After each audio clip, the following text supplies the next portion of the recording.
একটা সারা দিনে আমি কাজ করলে দিনমজুরে আমি 400 টাকা পাবো, সেখানে সারা রাত নাচ করে আমি 250 থেকে 300 টাকা পাচ্ছি। ফলে এখানে আমার ইনকাম নেই, আমি যেটুকুই করছি শখের জন্য করছি। কিন্তু তবুও ধরো যে মেয়েরা পড়াশোনা করছে তারা পড়াশোনার সাথে সাথে রাত্রেবেলা ছৌ নাচটাও করছে, করে তাদের কিছু টাকা হাতে আসছে। আকাশের নিচে গড়া, নীল আকাশের নিচে গড়া, রাঙা মাটি দিয়া গো, রাঙা মাটি দিয়া, রাঙ্গা পুরুলিয়া গো, রাঙ্গা পুরুলিয়া। শাশুড়ি মাকে আমি বারবার বলতে শিখেছি, মানে শুনেছি, আমাকে অনেকেই বলেছে শ্বশুর বাড়ির গ্রামে আর কি, আমার সামনেই বলেছে এবার তো বিয়ে হয়ে গেল, এবার ছেড়ে দে, এগুলো আর করতে হবে না। আমার শাশুড়ি মা বলে যে না, ও 12 বছর বয়স থেকে করছে, ও কেন ছাড়বে, না ও করুক, যতদিন পারবে করবে।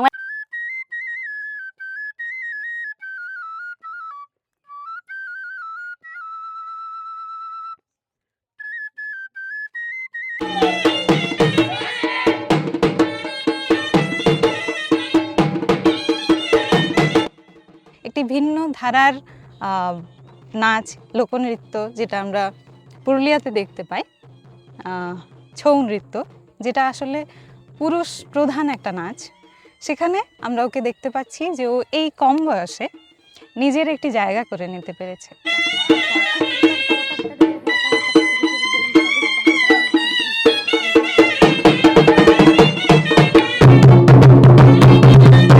আমার দাদু একটা সময় জাত মঙ্গল করতেন, মানে মনসা মঙ্গলের গান করতেন। বাবা আমার ছৌ নাচ করেন আর কি, এখনও বর্তমানে করছেন। কাকা আমার ছৌ নাচ করতেন। তো ছোটোবেলা থেকেই না দেখতাম বাবা ওই তোমার সকালবেলা ঘরে আসছে, আবার রাতের বেলা চলে যাচ্ছে, মানে সেই সময় যখন বোঝার জ্ঞানও ছিল না তখন থেকেই দেখতাম। দিয়ে তারপরে পরে দেখলাম যে, বুঝতে পারলাম যে আচ্ছা ছৌ নাচ হয়, মানে এই জিনিসপত্র মা বান থেকে কেচে টেচে এনে মেলতো। মাকে জিজ্ঞেস করতো মা এগুলা কি, মা এগুলা কি, মা মা হয়তো অতটা জানতো না, মা অল্প অল্প করে বলে দিত। দিয়ে দেখতাম গ্রামের মেলায় ছৌ নাচ হচ্ছে, ভাবতাম স্বর্গ থেকে সব দেবতারা নামে এসে পরে আমাদের এখানে নাচ করছে, মানে এরকম একটা ব্যাপার। তো তারপরে জানলাম যে আমার বাবা একজন ছৌ শিল্পী, মানে সেটা আমাদের গ্রামের একটা জায়গায় আমার বাবার নাচ দেখি, যেখানে আমার বাবা মানে কৃষ্ণ নাচের অভিনয় করেছিল আর কি। তো সেটা দেখে ভাবলাম যে আচ্ছা আমার বাবা এত সুন্দর নাচ জানে, অথচ আমি জানি না। সেইখান থেকে না একটা মনের মধ্যে কেমন ইচ্ছা হলো যে এটা যদি আমিও করতে পারতাম যাই। দিয়ে বাবাকে জিজ্ঞেস করলাম, বাবা আমরা ছৌ নাচ করবো? দেখ যদি পারবি কর। বাবারও ইচ্ছা ছিল, ঠিক আছে তাহলে মেয়েরা আসছে তো করুক। দিয়ে আমরা সেখানে এলাম, ছেলেদের সাথে প্র্যাকটিস করছি, করতে করতে আমার মুখে বাজনা বলছি, তার সঙ্গে নাচ করছি। করতে করতে এত সুন্দর হয়ে একটা দাঁড়ালো, মানে কেউ গণেশের চরিত্রে, কেউ কার্তিকের চরিত্রে, কেউ মহিষাসুরের চরিত্রে, পুরোটাই মেয়েদের দিয়ে এত সুন্দর হচ্ছিল যে সেখান থেকে একটা ভাবনা হলো বাবার যে মেয়েদের যদি একটা টিম করা যায় সেটা কীরকম হবে। সেইখান থেকে আর কি টিম তৈরি হলো। আমরা প্রথম প্রোগ্রাম করলাম আমাদের জেলা পরিষদে, তারপর আমরা দ্বিতীয় প্রোগ্রাম করলাম আমাদের বসন্ত উৎসবে, যেটা নিমডি গান্ধী আশ্রমে হয়, ওটা ঝাড়খণ্ড পড়ছে সেইখানে। তারপর থেকে কন্টিনিউ আমাদের প্রোগ্রামটা চলতে থাকলো।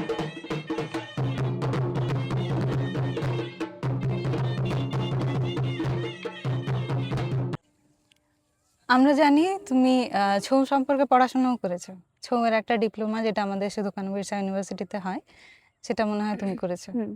তো এই যে ছৌ সম্পর্কে পড়াশোনা করে ছৌয়ের ক্ষেত্রে আসা, আর একটা পারিবারিক ভাবে ছৌয়ের সাথে যুক্ত থেকে তাদের যে সন্তান তারা এই ক্ষেত্রে আসা, এই দুটোর মধ্যে কি কোনো পার্থক্য আছে তাদের শেখার ক্ষেত্রে বা তাদের নিজেকে তুলে ধরার ক্ষেত্রে? দেখো পার্থক্য কিছুই নাই, মানে আমি যেটা করছি আমার পরিবার বা আমার বাবার কাছ থেকে আমি যেটা শিখছি, সেটা অনেক সময় এমন হয় যে আমি কিছু একটা স্টেপ করলাম সেটা, কিন্তু আমি সেটা জানছি না যেটা কি আমি করলাম। কিন্তু যখন আমি ইউনিভার্সিটিতে গেলাম, সেটা নিয়ে আমি পড়লাম, আমি ওটা বুঝতে পারলাম যে আচ্ছা এই স্টেপটাকে এইটা বলে। আমি ছৌ নাচে যে বাজনাটা ব্যবহার করছি, এইটার যে একটা তাল আছে, আমি জানি না, আমি বাজনার বোলটা জানি, কিন্তু এই যে বাজনাটা বাজছে তার একটা তাল আছে, সেটা কি তাল সেটা আমি হয়তো তখন জানতাম না, কিন্তু ওইখানে যাওয়ার পর আমি সেটা বুঝতে পেরেছি যে এইটা আচ্ছা এই বাজনারও একটা তাল হয়। অনেক ক্ষেত্রে কি হয়, ধরো কেউ নাচ করছে, সে অনেক বড় একজন মাপের শিল্পী হতে পারে, কিন্তু এমন হয় যে হয়তো মানে তিনি বা সেটা বলতেই পারছেন যে উনি কি করছেন বা উনি কি দেখালেন।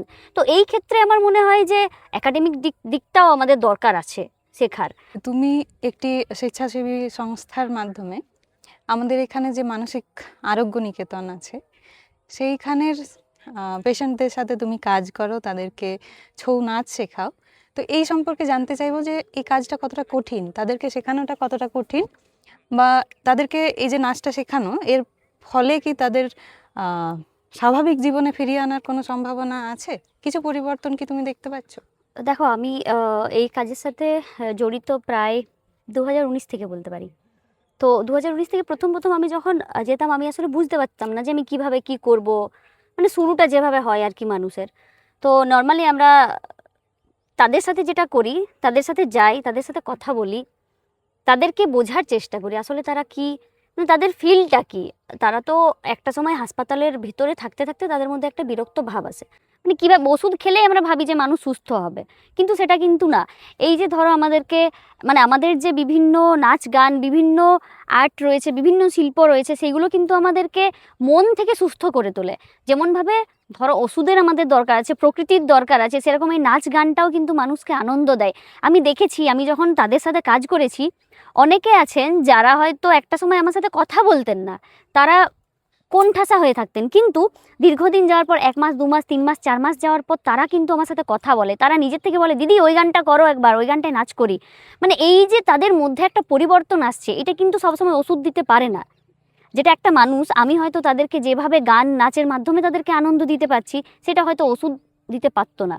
দিন শুরুতে দিনের শেষে রাঙিয়ে দিয়ে নীল আকাশে, দিন শুরুতে দিনের শেষে রাঙিয়ে দিয়ে নীল আকাশে,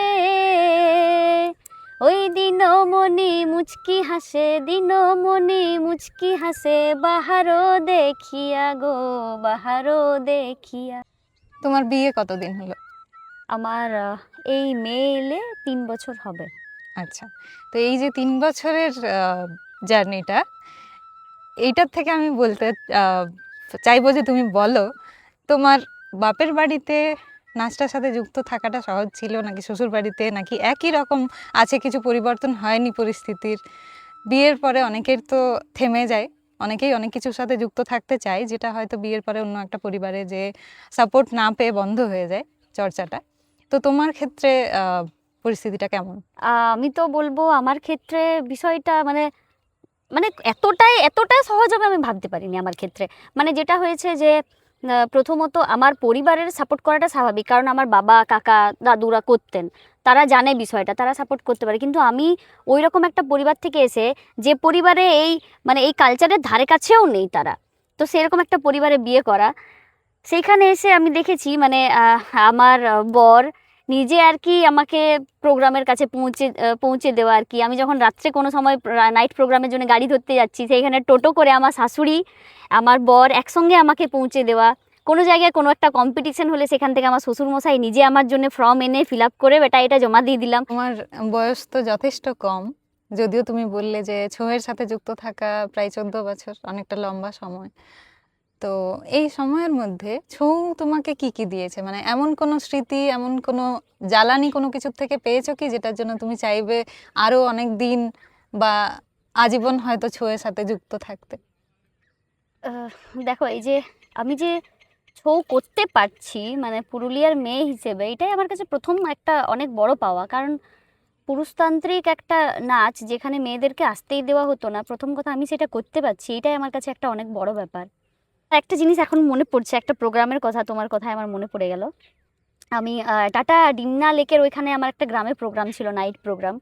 তো সেইখানে আমরা একটা পালা করতাম জয়ন্তীর বনবাস।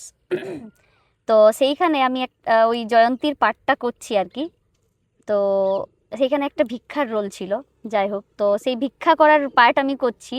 সেই সময় আমাকে ওইখানের মহিলারা সব এসে আমার ঝুলিতে 5 টাকা 10 টাকা করে যার যা দেওয়ার তারা দিচ্ছে, এবং আমি সেই সময় কাঁদছি। মানে আমি এতটাই নাচের মধ্যে ঢুকে গেছি যে আমার চোখ দিয়ে জল বেরাচ্ছে ওই গানের সুরে, বাজনার তালে, যাই হোক।